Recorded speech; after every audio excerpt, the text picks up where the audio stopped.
la tarde en el continente americano.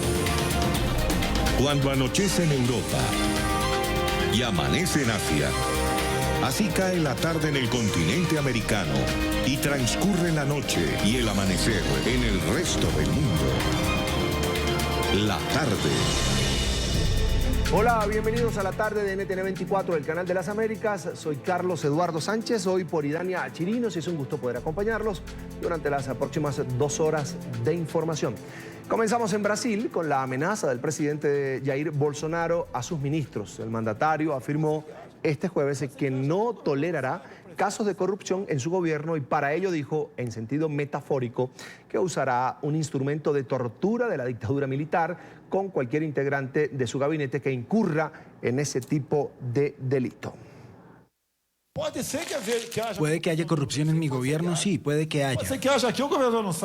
Puede ser que haya y el gobierno no lo sepa, el presidente no lo sepa, pero 11 años de gobierno, cero corrupción. Si apareciera, coloco en la percha del loro al ministro. Bien, para hablar de este tema, quiero saludar a Evandro Pontes, analista político. Una muy buena tarde, gracias por atendernos. Señor Evandro. Bien, estábamos haciendo contacto con el analista político Evandro Pontes desde Brasil, precisamente para hablar sobre esta medida anunciada por el presidente Jair Bolsonaro sobre la corrupción o posibles casos de corrupción en su gobierno. Afirmó que no los tolerará y que además aplicaría, habla en sentido metafórico, un instrumento de la tortura o de tortura durante la dictadura militar con cualquier integrante de su gabinete que pueda ser salpicado por casos de corrupción. Y lo que queremos saber es si ahora mismo en Brasil, en esta administración, la de Jair Bolsonaro, se están presentando ya denuncias por corrupción.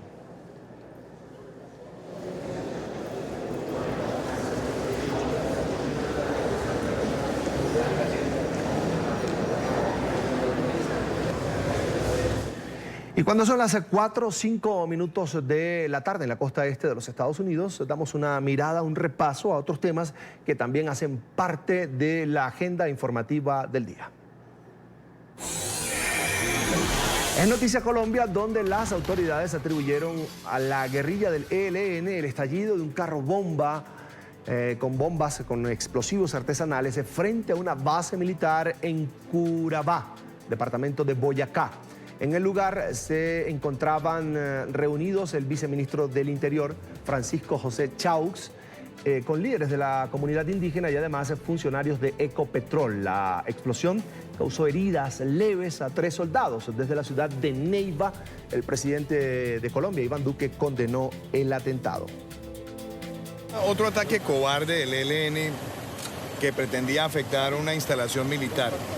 Esto es un ataque cobarde porque saben que en este momento la fuerza pública los tiene diezmados y arrinconados. Y no vamos a dejar de perseverar en la lucha contra cualquier grupo armado organizado y en particular contra todas las estructuras terroristas del ELN.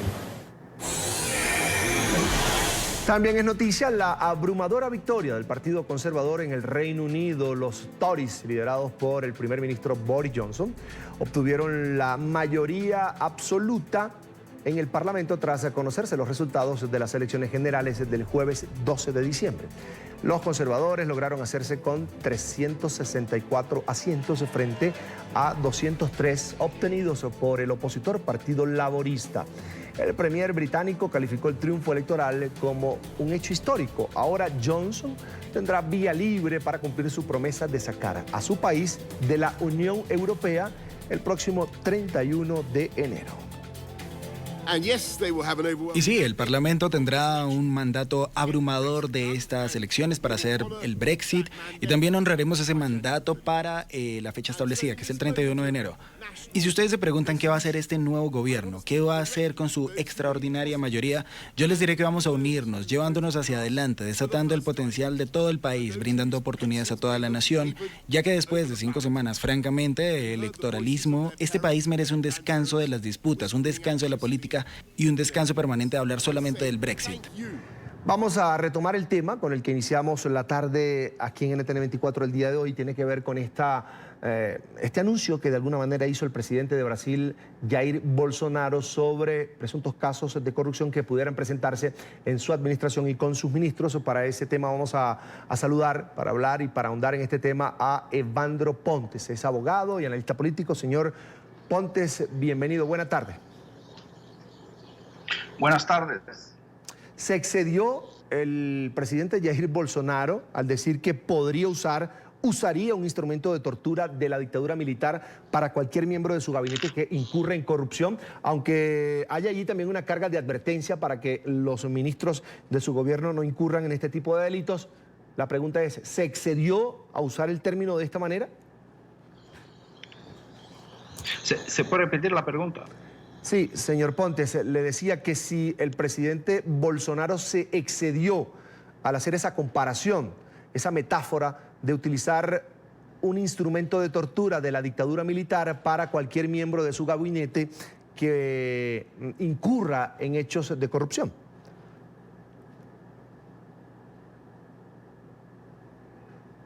Señor Pontes. ¿Y cuál es la pregunta? Definitivamente no me está escuchando el señor Pontes. No me está escuchando. Queríamos conversar con él sobre esta polémica que ha generado en Brasil. Bien, vamos a seguir revisando las noticias. También es noticia Keiko Fujimori, quien enfrentará una nueva audiencia por el caso de corrupción Odebrecht. La justicia fijó para el próximo 26 de diciembre una jornada en la que la Fiscalía presentará nuevos elementos en la investigación y añadirá al proceso los delitos de asociación ilícita, falsedad genérica, obstrucción a la justicia y fraude procesal. El ente acusador además solicitará de nuevo la prisión preventiva por 36 meses para Keiko Fujimori.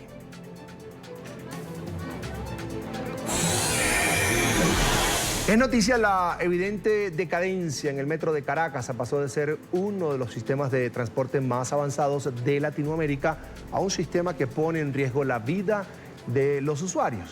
El pasado miércoles, un incidente provocó que hubiese caos en los túneles luego de que un tren se accidentara en pleno recorrido. Los trabajadores aseguran que esto ocurre con frecuencia por la falta de mantenimiento a los vagones. En la capital venezolana, en Caracas, está nuestro periodista Luis Laya con el reporte. Luis, buena tarde.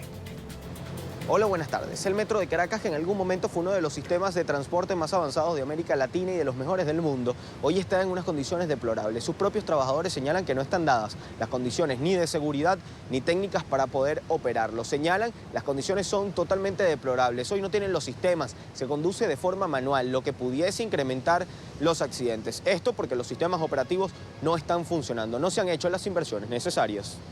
Se está colocando en riesgo no solo la vida de los usuarios, sino la vida de nuestros compañeros de trabajo. El metro de Caracas pasó de ser uno de los más modernos y mejores sistemas de transporte del mundo a un caos total. Los accidentes y percances ocurren cada vez con más frecuencia. Y diariamente en todas las estaciones nos ocurren incidentes porque, como lo he dicho anteriormente, para todo en el metro de Caracas hay un procedimiento y hoy en día esos procedimientos no se están cumpliendo. A los propios usuarios les da temor utilizar este medio de transporte. Denuncian que ni siquiera las medidas de seguridad se cumplen. Violando todas las normas de seguridad vidas y por haber.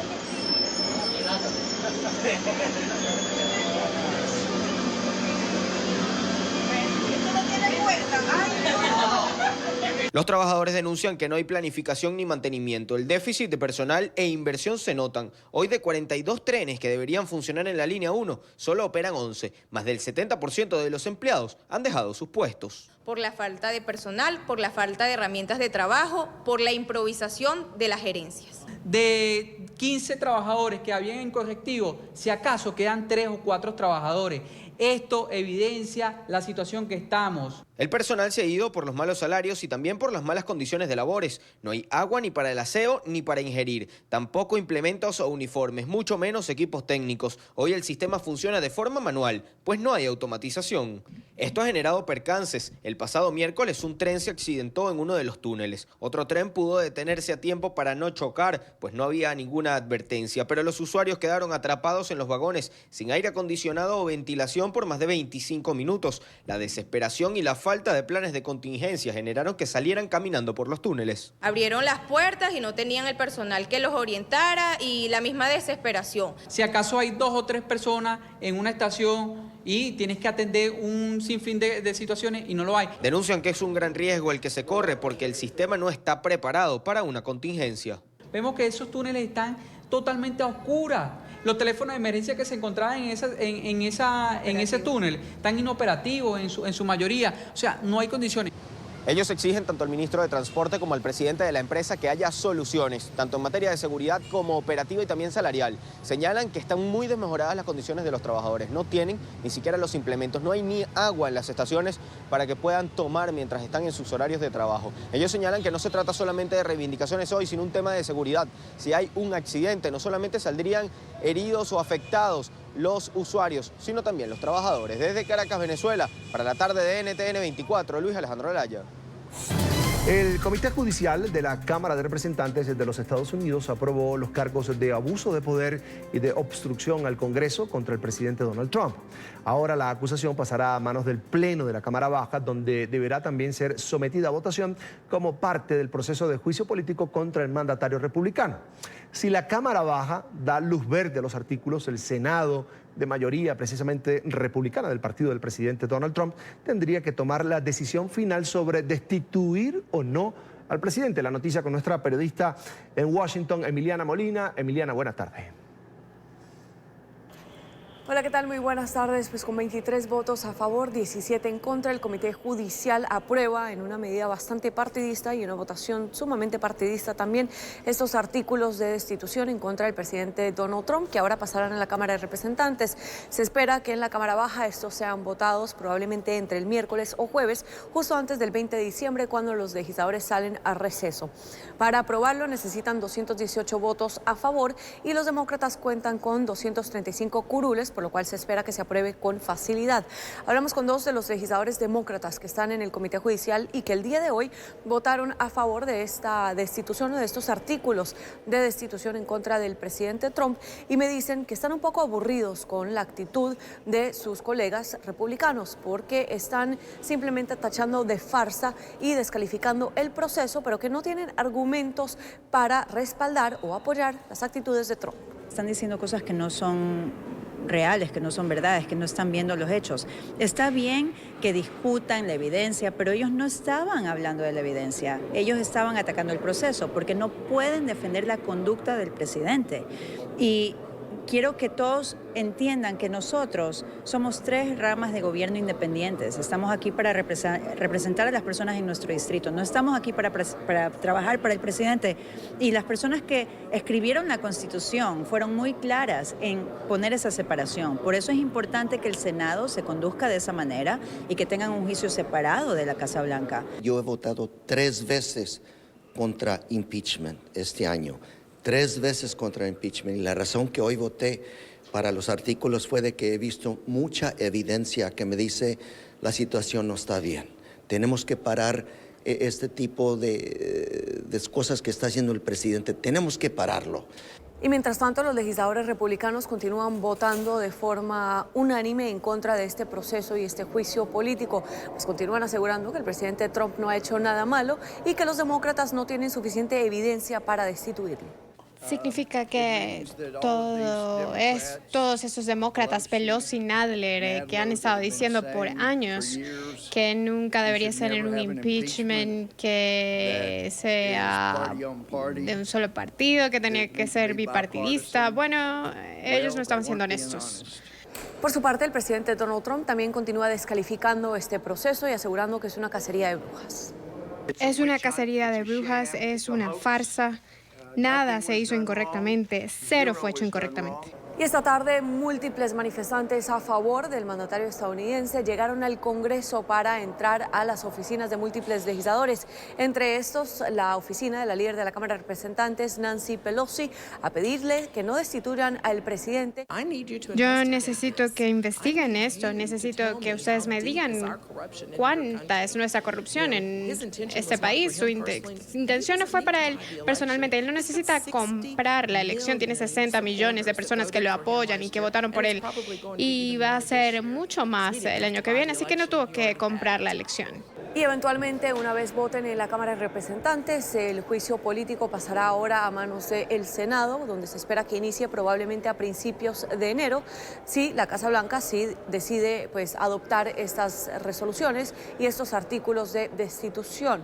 Ahí el líder de la mayoría, Mitch McConnell, ha dicho que agilizará el proceso para terminar pronto con todo esto. Esta es toda la información que tenemos desde Washington en el Congreso. Emiliana Molina para NTN 24. Emiliana, gracias. Una feliz tarde para ti, por supuesto, en la capital de los Estados Unidos. Y quiero saludar ahora a César Grajales, analista político. Ahí está en pantalla. Bienvenido, buena tarde, gracias por atendernos. Carlos, gracias por la invitación. César, los demócratas que finalmente sacaron adelante esta primera parte del juicio político o del proceso de juicio político en contra del presidente Donald Trump en la Cámara Baja, acusan a los republicanos de evitar la discusión, de evitar la investigación, de evitar el proceso solo por responder a una línea partidista. Esto, de alguna manera, afectaría al Partido Republicano, sobre todo en un año electoral. Es decir, no escuchar, no entrar en el debate como tal, sino esperar que llegue el proceso para hundirlo en el Senado. ¿De alguna manera le está pasando factura al Partido Republicano o todo lo contrario? Bueno, mira, por supuesto es que a los demócratas les gustaría tener, digamos, dentro de sus filas que quieran destituir al presidente a un republicano o a algunos republicanos. Lastimosamente para ellos no ha sido así e incluso para el electorado americano que ha estado pendiente del proceso de investigación del presidente, que por cierto solamente es el 21% del electorado estadounidense. Eso no se ha movido. Entonces yo diría lo siguiente: dentro de la parte demócrata, los que han querido destituir al presidente mucho antes de lo de Ucrania, para esas personas obviamente este proceso es un proceso que es necesario. Para los que creen que el presidente no cometió, digamos, un delito que amerite la destitución del presidente, esas personas van a seguir dentro de ese segmento pensando esto. Pero si tuviera que en este momento decir, en mi opinión personal, a quién va a afectar más, basado en lo que veo en las encuestas, basado en que no se ha movido esto y pensando en las elecciones del 2020, no solo presidenciales, pero del Congreso, yo creo que esto va a salpicar de manera negativa a los demócratas. Y le voy a decir brevemente un ejemplo. Hay 31 demócratas que están corriendo en 31 distritos el próximo año para reelección que el presidente Donald Trump ganó en el 2016. Probablemente hayan votantes dentro de esos distritos que quieran votar por el presidente, pero quizá no voten por un congresista que vote a favor de destituir al presidente. Y la próxima semana, cuando veamos esa votación en el Pleno del Congreso, ya veremos cuáles de los demócratas probablemente se alineen con los republicanos. He escuchado a algunos analistas el día de hoy, algunos hablan de números de 10 demócratas quizá alineándose con los republicanos, votando en contra de la destitución. No quiere decir que esas personas no hayan apoyado el proceso de investigación, por supuesto, pero no creo que amerite la destitución para algunos de los, reitero, legisladores que están en el ala demócrata en distritos donde el presidente ganó. Así que al final del día va a afectar más a los demócratas que a los republicanos. César, la votación de la semana que viene, según tengo entendido, y nos explicaba además nuestra reportera, nuestra corresponsal en la capital de los Estados Unidos, en Washington, se requieren de 218 votos para que este proceso continúe. Son 235 curules que tiene en este momento el Partido Demócrata. Tú me dices que podrían ser al menos 10 demócratas que le den la espalda al partido en esa votación de la semana próxima. ¿Podrían ser más? Bueno, recordemos que en política nada se sabe. Vimos el caso de ayer en el Reino Unido, que de alguna manera la gente esperaba que Boris Johnson perdiera y al final ganó, y ganó por mucho más de lo que se esperaba. Entonces, lo que vaya a pasar la próxima semana depende, en mi opinión personal, de la lectura de los equipos de campaña de esos legisladores que están en esos distritos donde el presidente ganó. Recordemos que el impeachment, el proceso de destitución, está corriendo en un año electoral presidencial y en un año electoral de Congreso. Entonces, el presidente tiende a jalar ciertos votantes, ¿no? hay que ver qué pasa con relación a eso. Y recordemos que la última votación que hubo con relación a este tema, de hecho hubo 2 demócratas que se alinearon con los republicanos para empezar el proceso de investigación. Y ahí yo creo que, digamos, es un sondeo de lo que podría quizá pasar la próxima semana cuando ya voten para destituir al presidente en la Cámara.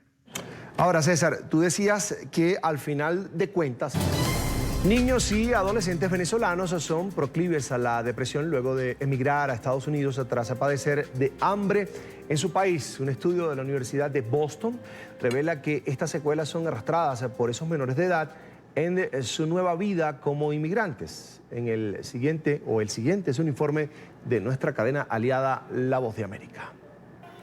Los venezolanos en Estados Unidos son objeto de investigaciones clínico-sociales. A través de un estudio de la Universidad de Boston, se entrevistaron a 399 menores de edad entre 10 y 17 años provenientes de Venezuela y ya instalados en territorio estadounidense. El análisis, realizado con organizaciones a favor de los derechos humanos de esa comunidad, estableció que los entrevistados padecieron hambre en Venezuela de manera frecuente, lo que los hace proclives a un cuadro depresivo. Te das cuenta en el estudio cómo el hambre está conectada con la depresión. Haber pasado hambre en Venezuela, llegas aquí y aunque aquí tienen comida y ya no tienen el problema de la alimentación, arrastran la depresión como consecuencia de haberla tenido en el pasado. Patricia Andrade es directora del programa Raíces, que asiste a venezolanos que llegan sin recursos a Estados Unidos. Esta organización trabajó en el informe Secuelas del hambre en niños venezolanos antes de emigrar a Estados Unidos, el cual ha demostrado además que la incorporación a la sociedad estadounidense refleja una percepción negativa del entorno escolar y discriminación a los encuestados. Además, tú le sumas el proceso de adaptación en una inmigración, en un país donde tú no dominas el idioma, no tienes estabilidad, empiezas un proceso migratorio que no conoces. Todo eso quizás los padres no se dan cuenta de cómo afecta a sus hijos menores. Y el Parlamento venezolano se prepara para ratificar a Juan Guaidó como presidente encargado de Venezuela. Además, los parlamentarios no están dispuestos a participar en un evento electoral en el que no estén dadas las garantías. Esto a propósito de las pretensiones del régimen de Nicolás Maduro de adelantar las elecciones parlamentarias. Informe de Oliver Fernández desde Caracas. La única elección vencida es la presidencia de la República. Un nuevo Consejo Nacional Electoral es fundamental para participar. Que no esté integrado por cómplices del oficialismo, que permita además las condiciones electorales claras para que haya una elección y no un fraude. No hay posibilidad de que el mundo reconozca un proceso electoral que está a espaldas de la Constitución. Cuando vino el proceso del 20 de mayo, mucha gente decía que cómo era posible que no participar en eso era entregar la presidencia de la República, y resulta que el mundo democrático comprendió que eso no era una elección, sino un fraude. Juan Guaidó no tiene dudas de que será ratificado el 5 de enero. La diferencia del 2018 para el 19, tenemos la oportunidad de hacer esta llamada a la unión, de construir esta agenda de lucha con todos los sectores que marcará gran diferencia a cómo vamos a afrontar ese 5 de enero del 2020. Mientras tanto, Diosdado Cabello acusó a los opositores de pretender hacer trampa para reelegir a Juan Guaidó. Ese día, sin quórum, sin gente, modificar el reglamento de Interior y Debates de la Asamblea Nacional. Modificarlo. ¿Saben para qué? Para que los delincuentes que andan huyendo fuera de Venezuela voten por vía Skype. Ajá. ¿Por qué será eso? ¿No dijo que tenía los votos? Trampa, están acostumbrados a hacer trampa. A estas palabras de Diosdado Cabello, el presidente interino respondió. Yo también lo escuché que le iban a hacer trampa. ¿Ustedes se imaginan hacer trampa de Diosdado Cabello? Disculpen el chiste, pero el máximo tramposo del país, el máximo estafador de la nación. Miren, lo que pasa es que se les olvidó qué es el reglamento interior de debate, cómo se modifica, cuáles son las normas de una institución, que es en los nervios, y se los advertí hace tiempo, los van a estafar, les van a quitar un poco de plata para decir que van a comprar diputados y tal, los van a estafar, van a botar esa plata. Los parlamentarios no serán cómplices de compañeros corruptos. Y nosotros como parlamentarios no vamos a alcahuetear a ninguna persona que esté incursa en ningún hecho de corrupción, y en eso todos hemos sido bastante firmes y bastante claros. El presidente interino de Venezuela, Juan Guaidó, dijo estar seguro que para el año 2020 se dará el cambio que tanto anhelan los venezolanos. Es la información que manejamos desde Caracas. Continúen con más de la tarde de NTN 24. Nueva amenaza del régimen de Nicolás Maduro contra la prensa independiente. El número 2 del chavismo, Diosdado Cabello, anunció que convertirá la sede del principal del medio, ubicada en este caso en el centro de Caracas, en una universidad de la comunicación. Estamos hablando de el diario El Nacional. Recordemos que Cabello demandó en 2015 a este rotativo por presunta difamación, luego de que el medio publicara un reportaje elaborado por el diario español ABC, en el que se vinculó al oficialista, es decir, al señor Diosdado Cabello, con narcotráfico. Porque les gusta hablar tonterías de la gente sin prueba. Bueno, en verdad no queremos nada para nosotros. Y los terrenos, y lo dije la primera vez, los terrenos que están ahí en Quinta Crespo es verdad, hay unos galpones del Nacional, eso es para hacer una torre de edificio para los periodistas, para apartamentos de los periodistas, para que le arda a Miguel Enrique Otero. Está con nosotros Asdrúbal Aguiar, presidente de la Comisión Legal y además miembro del Comité Ejecutivo de la Sociedad Interamericana de Prensa. Señor Aguiar, una muy buena tarde, bienvenido. ¿Cómo está? ¿Cómo le va? Placer saludarlo. Es un gusto, como siempre, un gusto, bienvenido. Más allá de lo material, señor Aguiar, tras un eventual embargo de la sede del diario El Nacional en Venezuela, en Caracas, ¿cómo quedaría la libertad de expresión, la libertad de prensa en la región? Además, ¿cómo quedaría el régimen de Nicolás Maduro? No, el régimen de Nicolás Maduro y el régimen de Hugo Chávez han sido calificados de manera sostenida en el curso de las últimas 2 décadas como regímenes que han roto con los estándares de la democracia, del Estado de Derecho, violadores sistemáticos y generalizados de derechos humanos y obviamente de su núcleo articulador, que es la libertad de pensamiento, de expresión y de prensa. Esto es una historia muy larga que se inicia a comienzos del siglo XXI, cuando Hugo Chávez, antes que confrontar con el mundo de los partidos, descalifica a los periodistas, persigue a los medios de comunicación social, criminaliza a los editores, esa es la primera etapa, a la que sigue luego la confiscación inclusive de los bienes que son propiedad de medios de comunicación social, en una tercera etapa cuando no logra ponerle la mano a los medios de comunicación social, envía a emisarios, a empresarios comprometidos con la propia narcodictadura para que adquieran cada uno de esos medios al precio que fuese. Y en la tercera etapa que le estamos viviendo en este momento, más allá de la persecución directa al diario El Nacional, el caso de la apertura de investigaciones administrativas a los últimos canales de televisión que quedan, ahora se están focalizando directamente en el ecosistema digital, de manera tal de poder doblegar a lo que son hoy en día los medios que en el pasado lograban sacar sus ediciones impresas y que ante la confiscación de toda posibilidad de imprimir por falta de papel en Venezuela, derivaron hacia el ámbito digital muchos medios de comunicación. Entonces ahora utilizan bots, robots controlados desde La Habana, de manera tal de tratar de contaminar a toda esta infraestructura, a este mundo de las redes digitales, y se están apalancando también inclusive con agencias de noticias aliadas, como el caso de la agencia de noticias rusa, que es la que mantiene una campaña sostenida contra las libertades democráticas en Venezuela y la lucha que sostienen no solo los actores políticos, sino también los propios comunicadores sociales. Así que es una situación realmente lamentable y esperable, obviamente, en la medida en que se mantenga el proceso de usurpación política en Venezuela, que, debo decirlo, no lo ejerce directamente Nicolás Maduro, sino que actúan fundamentalmente funcionarios del gobierno cubano, que son los que tienen el control sobre todo este andamiaje, hoy en día fundamentalmente mediático y digital. Señor Aguiar, es decir, esto podríamos tomarlo también como un pase de factura adicional, como el Diario Nacional, como usted lo dice, ya por papel no tiene cómo circular, no tiene cómo llegar a todo el país, se trasladó al tema digital.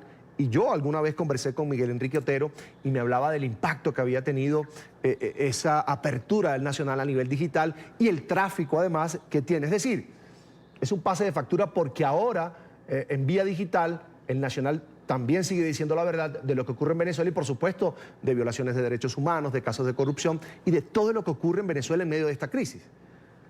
Sí, o sea, en el fondo parte de la información ha tenido que desplazarse hacia el extranjero y desde el extranjero tratar de rebotar los hechos y realidades que ocurren en Venezuela. El gobierno, entre tanto, se ocurre de hacer una práctica a la inversa de lo que constituye la tarea del periodismo.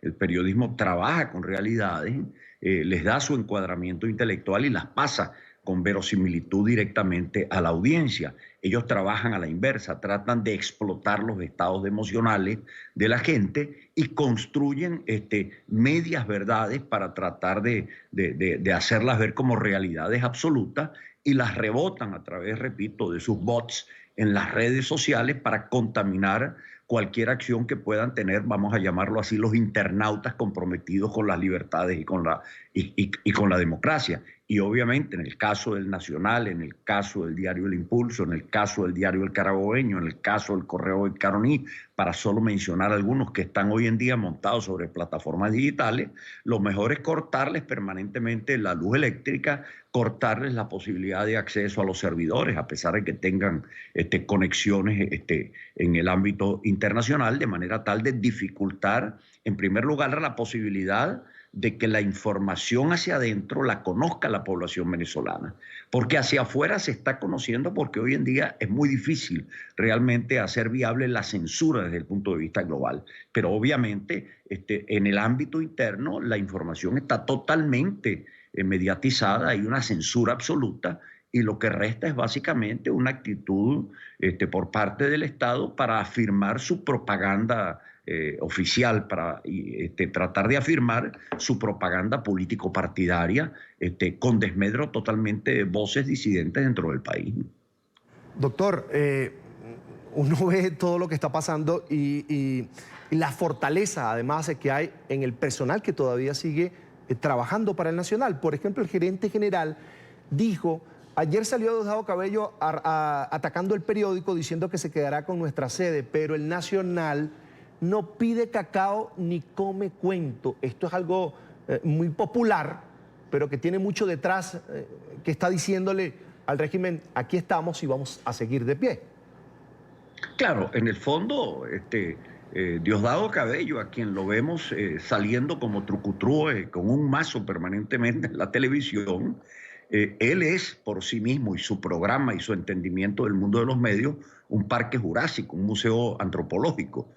Porque en definitiva se le olvida de que básicamente la prensa contemporánea no es una prensa sólida, que se monta en edificios, que dependa básicamente de sede física, cuando estamos viviendo una realidad totalmente líquida y un mundo de virtualidad y de comunicación que trasvasa a este tipo de circunstancias. Así que él dispondrá obviamente, se siente dueño del país, allí no existe justicia porque quienes deberían hablar acerca del tema del destino o no del diario Nacional tendría que ser, dentro de un país en donde funcionase la democracia, la justicia. En este caso, quien decide a través de televisión qué se hace o no se hace con cada una de las cosas que están en Venezuela es el señor Diosdado Cabello, pero repito, situado totalmente en un ambiente de primitivismo que cree que con esto va a frenar la información que fluye abundantemente hacia el extranjero y que ellos no han podido censurar con todas las medidas que han tomado a nivel interno,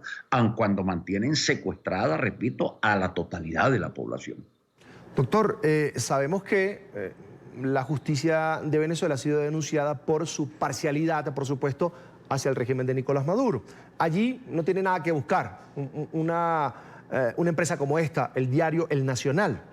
Ahora, pero fuera de las fronteras de Venezuela, ¿hay alguna instancia donde se pueda ir en búsqueda de justicia? Mira, ha venido actuando en el curso de las 2 últimas décadas la Comisión Interamericana de Derechos Humanos y la Corte Interamericana de Derechos Humanos, tanto de que son muy emblemáticas las sentencias que se dictaron alrededor de Radio Caracas Televisión, las que se han dictado como consecuencia del proceso de Globovisión anterior a su venta y secuestro por parte del régimen de Nicolás Maduro. O sea, ha habido una actuación sostenida y coherente por parte de los organismos internacionales de protección. Lo ha hecho la Sociedad Interamericana de Prensa en todos los informes que se llevan y conocen por parte de la Asamblea Anual y las asambleas de medio año. Regularmente nosotros recibimos, en particular sobre el tema de Venezuela, por parte de Miguel Enrique Otero, que es el vicepresidente por el país, por parte también de Gilberto Urdaneta, del Estado Zulia, las informaciones detalladas de lo que viene ocurriendo dentro del país. Ahora, lo cierto y la realidad al día actual es que toda la prensa escrita e impresa desapareció totalmente. Lo que quedan son los periódicos que reciben papel por parte del Estado porque son básicamente gacetas oficiales del régimen. Me refiero al diario El Universal o a los diarios que publican lo que fue en su época en la cadena Capriles. El resto de los medios no recibe prensa y han cerrado todos. Ahí está el diario El Impulso, que era el más antiguo de Venezuela, que dejó de circular y hoy en día están todos montados básicamente sobre las plataformas digitales. Y ahí obviamente el régimen que hace trata de incidir mediante una competencia, llamémosla desleal dentro del mundo o el ecosistema digital, a través de lo que se llaman las fake news, la construcción de mentiras que las multiplican exponencialmente a través de robots para tratar de apagar la reacción que también hay a través de las redes por parte de los internautas que reclaman espacios de libertad. Y bueno, esa es una guerra que se mantiene en este momento, pero en donde el gobierno está jugando básicamente de brazos de los expertos cubanos en materia de ciencia y tecnología y de la agencia de noticias rusa que controla Vladimir Putin. Doctor, cierro con esto.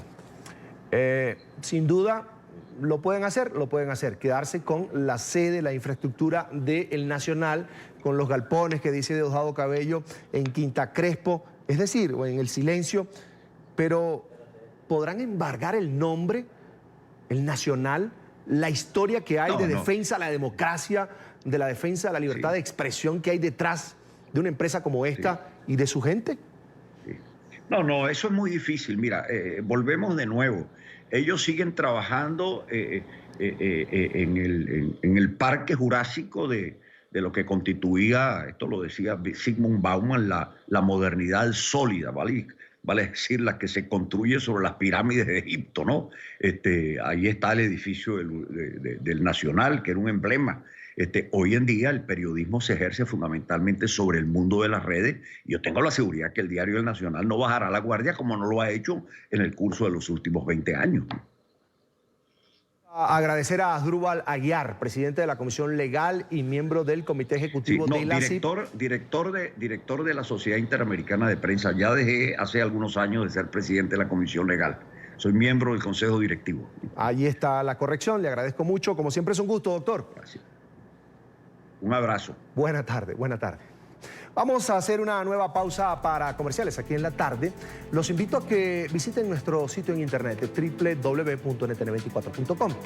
Todas las noticias desarrolladas están ahí en nuestro portal. También usted desde el home puede acceder a la señal en vivo, volver a ver las entrevistas de todos los programas del canal, reportajes especiales y por supuesto consultar documentos de interés. Allí lo tienen en pantalla. Recuerde visitar www.ntn24.com.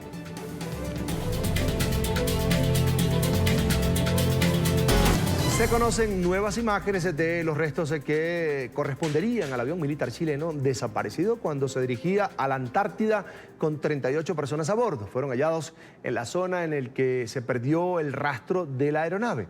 El buque de bandera chilena Antarctic Edenbauer encontró elementos que podrían corresponder a las esponjas de los tanques internos de combustibles del C-130. Eso indicó el comandante en jefe de la Brigada Aérea Chilena, Eduardo Mosqueira.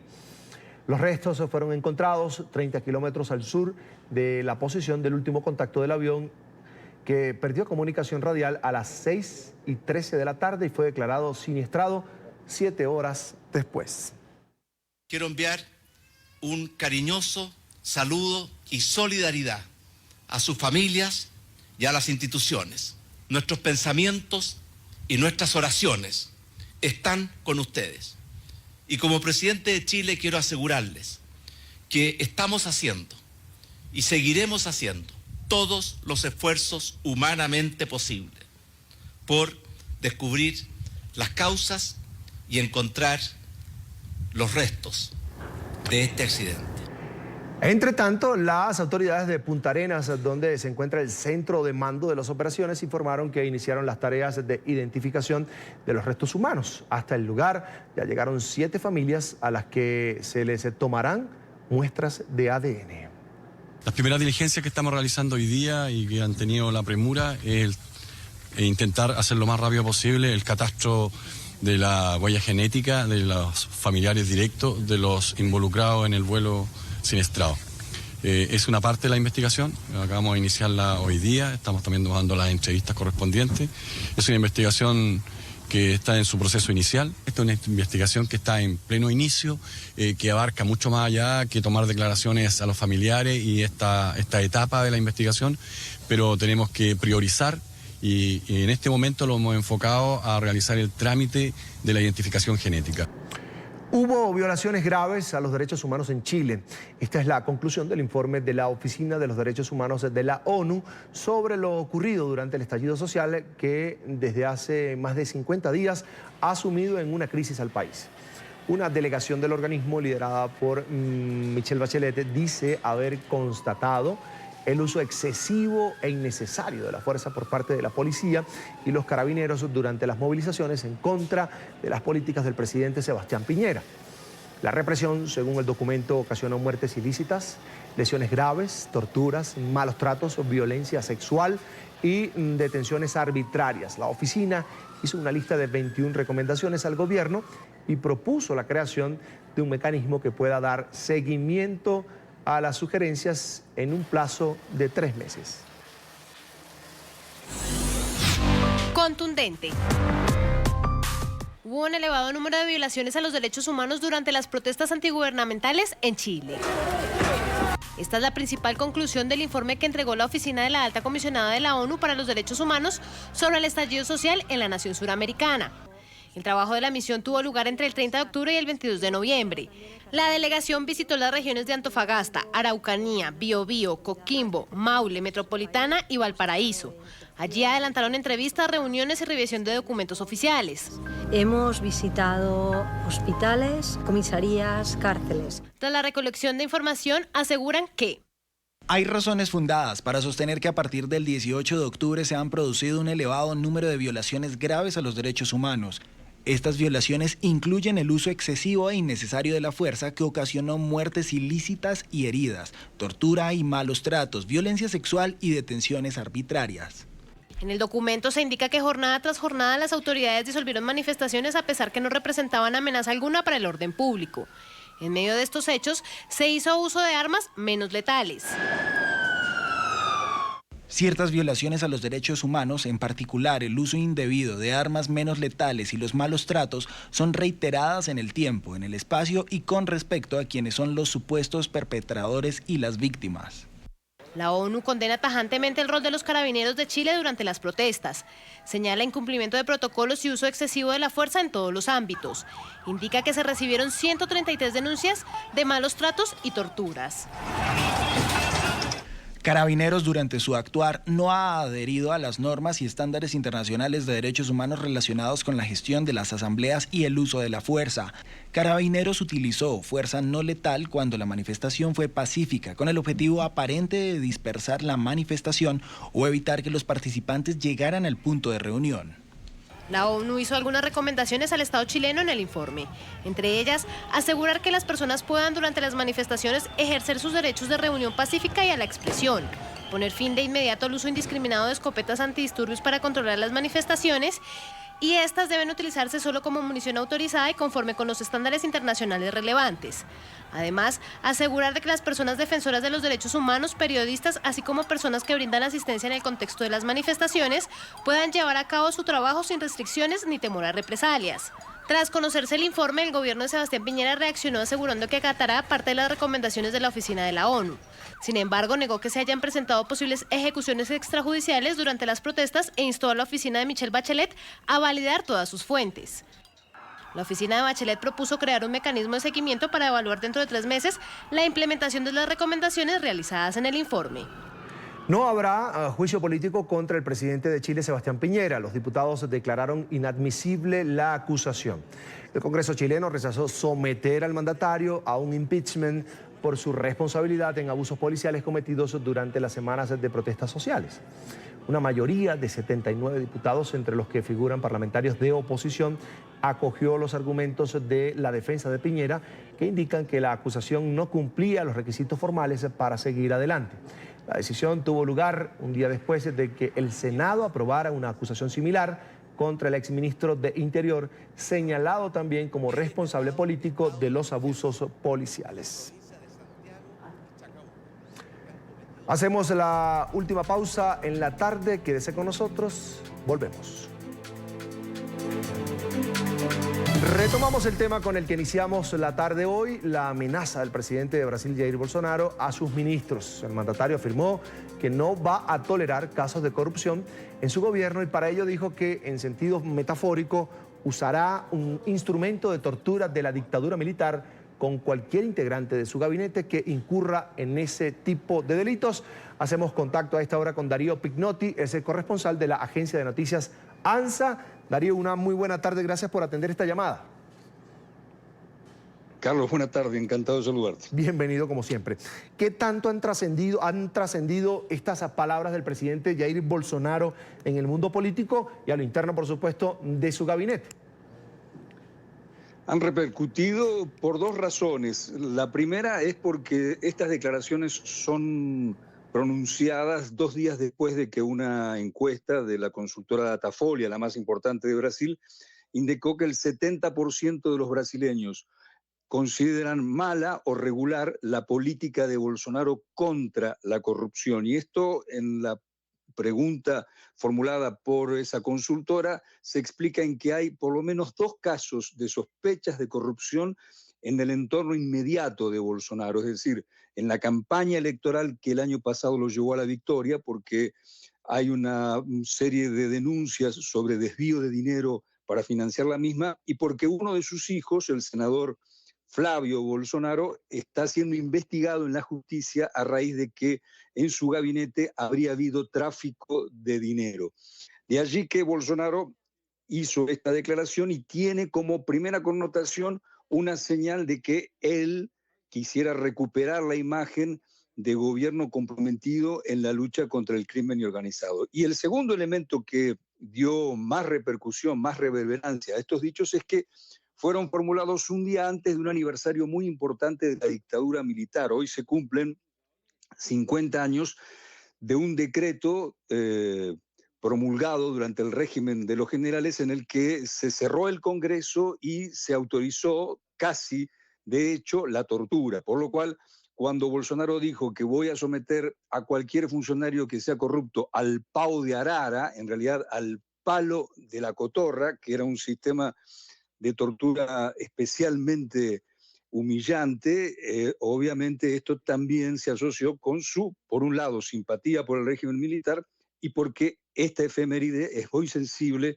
para aquellos que defienden la continuidad democrática en Brasil. Darío, tú hablas del entorno más cercano al presidente Bolsonaro, su hijo, por supuesto, un entorno muy cercano, pero ¿qué hay de su gestión como tal al frente de la presidencia de Brasil? ¿Hay indicios o casos de corrupción ya denunciados? El que está denunciado y que motivó la ruptura del partido de Bolsonaro, el Partido Social Liberal, es precisamente al que refería hace un instante. investigados ya y hay por lo menos 2 procesados respecto de que el año pasado, durante la campaña del Partido Social Liberal, habría habido tráfico de divisas y blanqueo de dinero. Para explicar someramente de qué se trata, Bolsonaro, o por lo menos el partido al cual él pertenecía, recibió dinero del Estado para financiar candidaturas de mujeres, porque es obligatorio que haya un cupo mínimo de mujeres como postulantes, y este dinero lo habría usado Bolsonaro o su partido para financiar candidatos hombres. Junto con esto hay otra investigación sobre lo que se supone sería una usina, un gabinete del odio, así lo denunció la semana pasada alguien que hasta hace un mes era su principal aliado en el Congreso, una usina de mentiras, de fake news, que habría sido utilizada durante la campaña electoral. Estos 2 elementos, claro, que han hecho mella en la imagen de Bolsonaro y en la imagen de su gobierno en la lucha contra la corrupción, no en la imagen del ministro de Justicia y Seguridad Pública, Sergio Moro, quien en su hora fuera el juez de la causa Lava Jato, quien mantiene aún muy alta su aprobación. En términos de aprobación individual,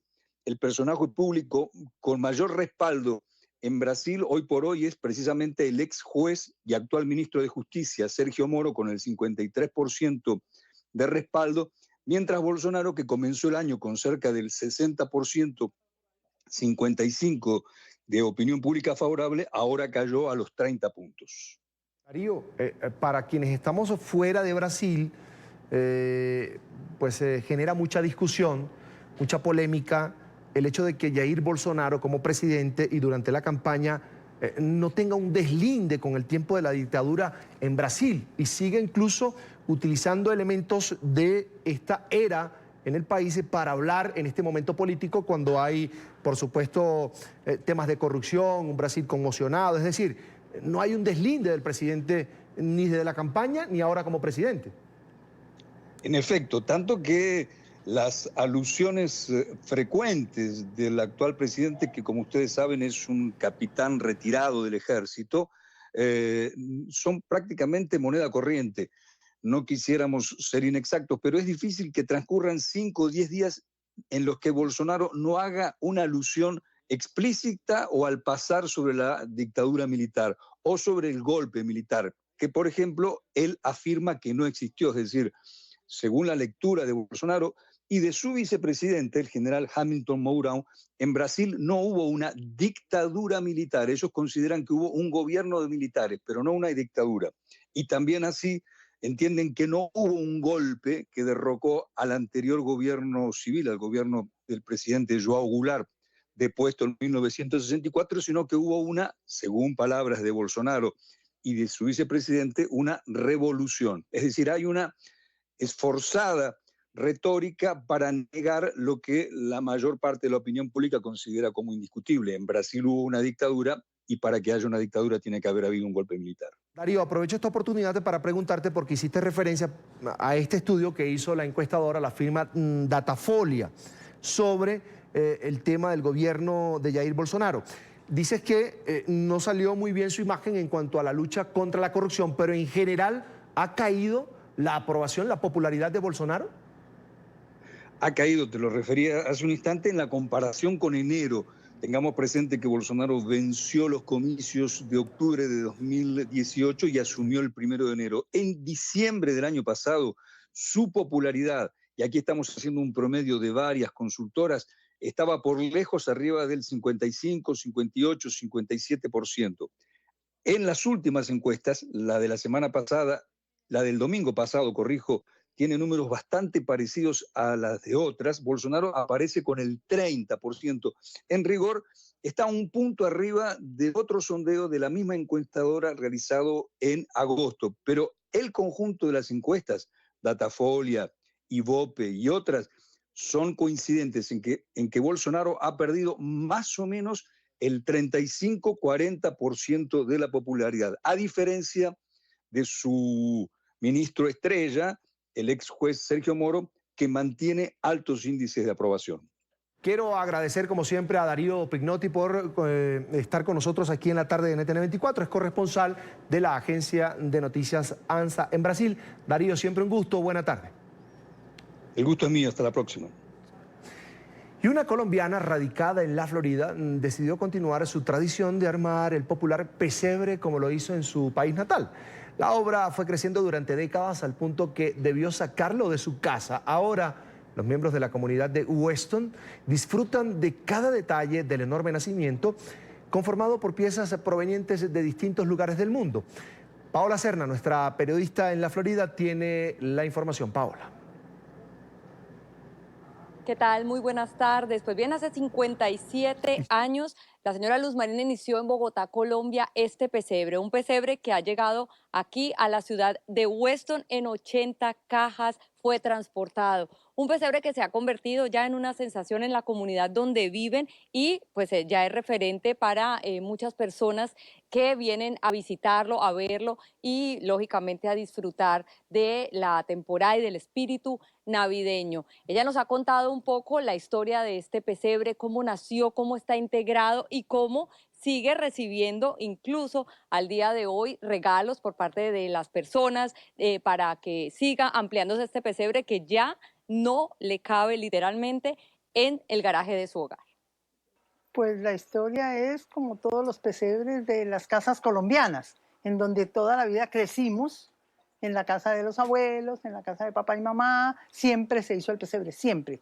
Y cuando yo me casé, pues naturalmente había que empezar a hacer el pesebre. Tengo algunas de las piezas que se hicieron hace 57 años, que eso es lo que tiene mi hijo mayor.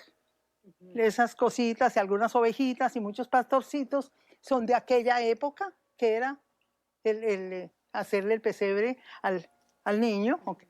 Y año por año fue creciendo un poquito más, al año siguiente tenía más casitas, tenía más arbolitos. Los vecinos se dieron cuenta de que yo lo armaba y empezaron a decir que era un poco de egoísmo mío, que cómo era eso, que yo no tenía el pesebre, que por qué no tenía ese display para que ellos vieran. Y al año siguiente ya me dio por ponerlo hacia el frente y los vecinos vienen, lo disfrutan, traen sus niñitos. En aquella época me traían a los niños de los Boy Scouts, me traían viejecitos, o sea que ha tenido su... gente lo ha visto, niños lo han gozado. Durante todos estos años, Luz Marina ha ido integrando diversas piezas a su pesebre que representan varias naciones. Muchas de estas han sido incluso elaboradas por ella y por sus amigas.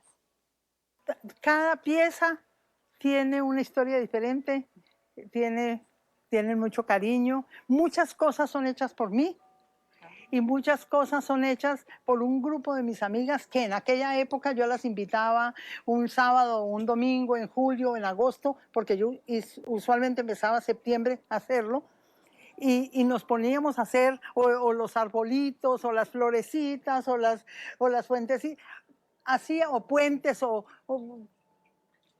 y las invitaba, vengan y pasan la tarde conmigo, y a la hora de la verdad les tenía a todas la cosa para eso. O sea que hay una cantidad de cosas que nos traen unos recuerdos increíbles porque fueron tardes compartidas muy lindas. Para mí esta época es eso, es el espíritu navideño, es el nacimiento, es el niño Jesús que están haciendo. No son las compras, no son las tiendas, no son los regalos. Yo creo que se ha perdido mucho de lo que es eso, esa tradición tan linda. Y bueno, mi hija dice que lo que más le gusta de esta época es la unión familiar que esto conlleva, la reunión el día o los 9 días de la novena. Ya literalmente no caben más piezas en este garaje y la señora Luz Marina nos comentó que le ha pedido a su vecina incluso que le deje ampliar el garaje al que queda al lado de ella, que le deje tumbar la pared para el próximo año, pues poder incluir las piezas que este año no alcanzaron a caber en su garaje, entre ellas el Canal de Panamá y otras que le han sido donadas en este último año. Por ahora la información desde Miami. Paola Serna, continúen con más desde nuestros estudios centrales. Muy buenas tardes.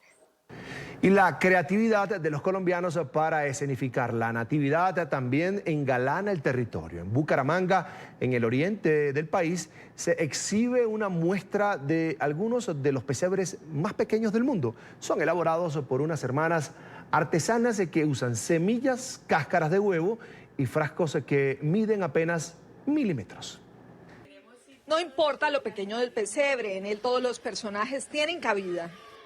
El niño Dios es diminuto, igual la mula y el buey. San José y la Virgen los acompañan. Nos han traído cápsulas de pastillas para laboratorios y cosas así como de medicina, y hemos elaborado dentro de eso. La elaboración del nacimiento no tiene límites, están construidos con diversos materiales.